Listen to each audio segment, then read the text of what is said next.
If this keeps going this way, we're going to lose it all, folks. Unless some people get their head in the game and get focused on what really has happened here and what is happening, it's all going to go down the tubes. No, this silly debate whether it's a penalty or a tax. Looking for silver linings. What the heck does it matter? All of that's irrelevant. They got Romney's guy going on MSNBC saying, no, we don't think what the court said is a tax, it's a penalty. This is the guy who made the statement about, our policies are Etch-a-Sketch. We're Etch-a-Sketch for the campaign, and we erase it. And Eric Fehrnstrom is his name. The RNC chairman just put this out. The individual mandate is not a tax because he's got to stay in sync with Romney. Romney. I don't know why people are so upset about this. We warned everybody that Romney's vulnerability is RomneyCare. And, Romney and Fehrnstrom are out there saying they disagree with the court. This isn't a tax. It's a penalty because Romney doesn't want it said about RomneyCare that what he imposed was a tax. So the RNC has to go along with this. The individual mandate's not a tax, but we're going to call it that anyway, he says. The chairman of the Republican National Committee said the individual mandate's not a tax, but the Republicans are going to call it that anyway. You're wasting your time talking about whether it's a penalty or a tax. Greetings, folks. How are you? Rush Limbaugh here behind the golden EIB microphone. Telephone number if you want to be on the program, 800-282-2882. And the email address, lrushbaugh@eibnet.com. I bet you are too. I bet the bottom line is that most of you are getting a little annoyed and fed up at this Republican argument over whether it's a tax or whether it's a penalty, or, wow, there's some silver linings in this. We are going to have to get focused on the disaster that this Supreme Court ruling is, and we're going to have to admit it, and the sooner the better. Because this is ball game. This changes this country forever and for the worse. There is nothing positive or good in Obamacare. There's nothing in it. I don't care if you want to keep your kid on your policy to 26, pre-existing condition. Those two things are not worth the accompanying transformation and destruction of what has been known as the United States of America. Well, then what would you do, Mr. Limbaugh, if you don't want people focusing on whether it's a penalty or...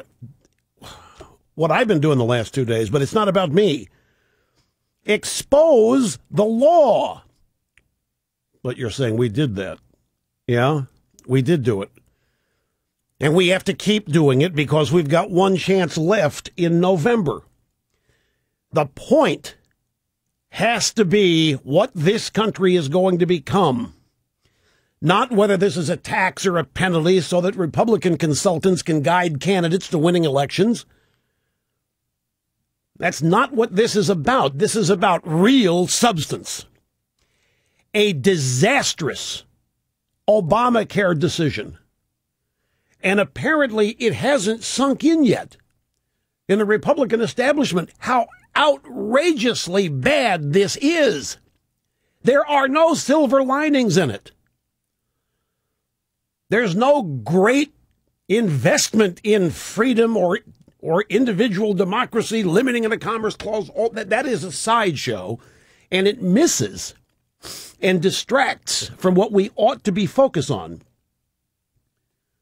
Well, you can say it's a tax, but that's minuscule compared to what we need to be saying about it. Just as before the Supreme Court ruled, nothing has changed in terms of what this legislation is.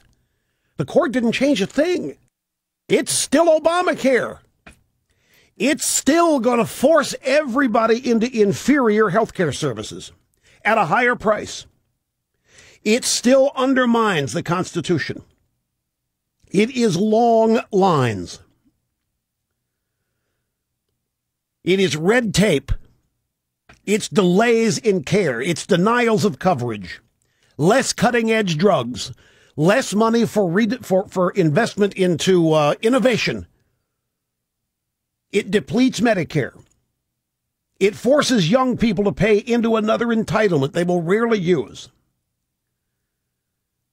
The key to this is explaining to people why this law is so bad from a health care perspective. That's what this is about. The people of this country are going to have to be told what this bill is, what survives, the substance of it. And just as before the court ruled, as I say, folks, it's destroying the greatest healthcare system in the world. People don't want government-run healthcare because it forces them into an inferior system. And the people who don't know any better need to be saved from themselves. The young, the ignorant, the people who don't know what's ahead of them need to be saved from themselves and protected. It is worth the effort. It will resonate. It isn't resonating now, but it will resonate if it's done right. People do not want government-run health care. It forces them into an inferior system. Everybody who knows anything about this bill knows that. The Tea Party people have studied it. The reason the 2010 midterms happened is not because there was a debate over taxes or penalties or what have you. It's because they didn't like what's in the bill. They didn't like what's ahead of them for their country, for their children, for their grandchildren, for their own health care. They don't like it, and nothing's changed about that. Not one thing. Obamacare, and he doesn't even know what's in it. And he doesn't care. The Democrats don't care specifically. We're the only ones that do. This legislation is going to be an anathema to individual freedom and liberty. This will deny people choices. It will deny people services, medical choices.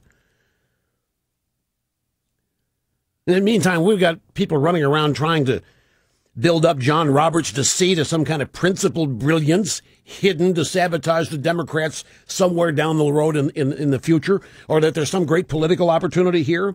At least we limited the Commerce Clause. At least we limited the Commerce Clause. The Commerce Clause is still being abused by the government. Nothing's been done to change that. Another constitutional provision is violated.